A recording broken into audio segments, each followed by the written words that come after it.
El dolor es una respuesta subjetiva, estresante, físico y psicológico. Todas las personas experimentan dolor en algún momento de sus vidas, aunque suele percibirse como desagradable e inoportuno. También tiene una función protectora, de aviso a situaciones que pueden perjudicar la salud. Tipos y características del dolor. El dolor agudo tiene un inicio brusco, es temporal y localizado. Tiene una duración menor de 6 meses y es identificable.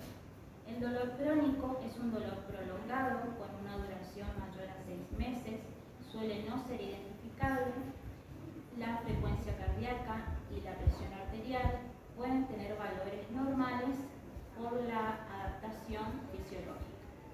El dolor interrecurrente es un dolor que supera al dolor basal con o sin tratamiento. Cuando vuelve a reactivarse de forma brusca, suele superar los efectos de los analgésicos de uso prolongado en sus últimas dosis. Tipos de dolor. El dolor central se relaciona con una lesión en el encéfalo que puede producir niveles altos de dolor, presentes en un traumatismo, una lesión vascular, una inflamación o un tumor. El dolor fantasma es un síndrome que aparece después de la amputación de una extremidad. El paciente experimenta dolor en la parte que falta, aunque sea consciente de ello. Este dolor puede incluir sensación de prurito, quemazón, hormigueo, presión o incluso sensación de punzadas. El dolor psicógeno se experimenta sin ninguna causa fisiológica. Está ligado a necesidades emocionales del paciente expresadas en dolor. Este trastorno se debe a conflictos interpersonales, necesidades de apoyarse en otro o deseos de evitar el estrés, y a menudo está acompañado por depresión. Intervención de enfermería. Independientemente del tipo de dolor, el objetivo de los cuidados de enfermería es apoyar principalmente al paciente a conseguir el control de este. El personal de enfermería debe ser capaz de valorar adecuadamente el síntoma del dolor, utilizar los instrumentos disponibles para medir su intensidad. También necesita de disponer del conocimiento necesario que le permita administrar el tratamiento adecuado, y también necesita evaluar y registrar las respuestas al tratamiento. Para realizar la valoración tenemos que tener en cuenta 4 áreas. La primera es la percepción del paciente. Es todo lo que el paciente nos cuenta como dolor.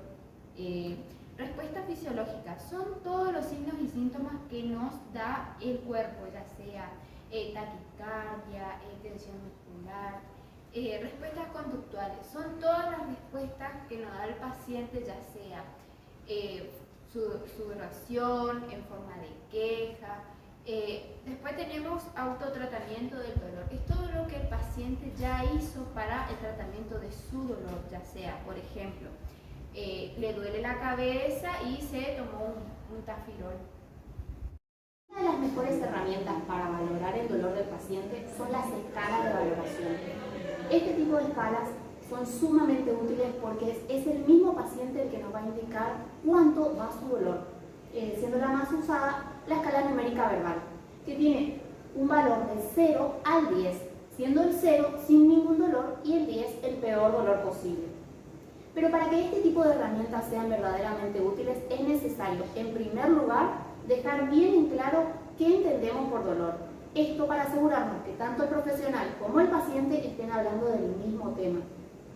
Pero ¿qué pasa si el paciente no puede comunicarse? Ya sea porque está con intubación o tiene un deterioro cognitivo.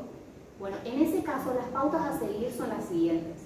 En primer lugar, debemos constatar que verdaderamente el paciente no puede comunicarse de ninguna manera, porque por lo general, siempre de alguna forma, el paciente nos da señales de su dolor.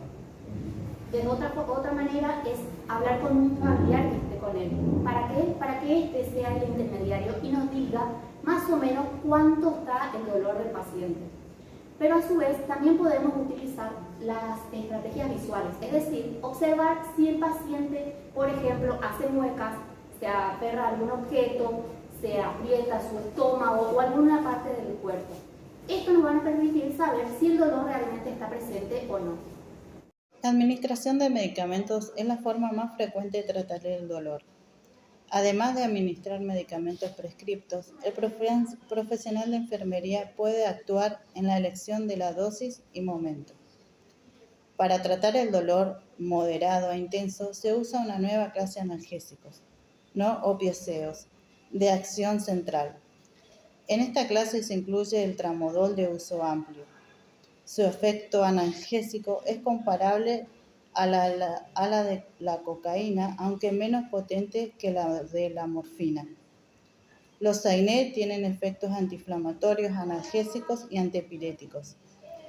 Se usa para el dolor leve a moderado.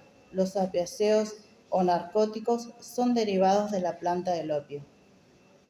Los antidepresivos son muy útiles para los dolores neuropáticos porque están relacionados con la producción y retención de la serotonina del sistema nervioso central. Los anticonvulsivos son fármacos para las convulsiones como gabapentina y carbamazepina. Son útiles para el dolor neuropático. Los anestesios locales son fármacos como la benzocaína y la lidocaína. Son parte de un grupo de sustancias que bloquean la iniciación y transmisión de los impulsos en la zona local. Los bisfosfonatos y ramiofármacos. Estos medicamentos se indican contra los tumores malignos. Crecen en los huesos, son muy dolorosos y de expansión llamados metástasis óseas. Así como tenemos los tratamientos farmacológicos para el dolor, también tenemos los tratamientos no farmacológicos. ¿Estos de qué se tratan? Son estrategias físicas y psicológicas que se emplean para aliviar el dolor al paciente. Estos incluyen los masajes superficiales, también las técnicas de respiración, aplicar frío o calor al paciente, por ejemplo, también ponerle música para que él se distraiga, también cambiar la posición del paciente, ponerlo en una posición que él se sienta cómodo, modificar el ambiente, por ejemplo, apagar la luz, asegurarse de que no haya ruido. Todas estas cosas ayudan a que el paciente también se sienta un poco más aliviado en su dolor.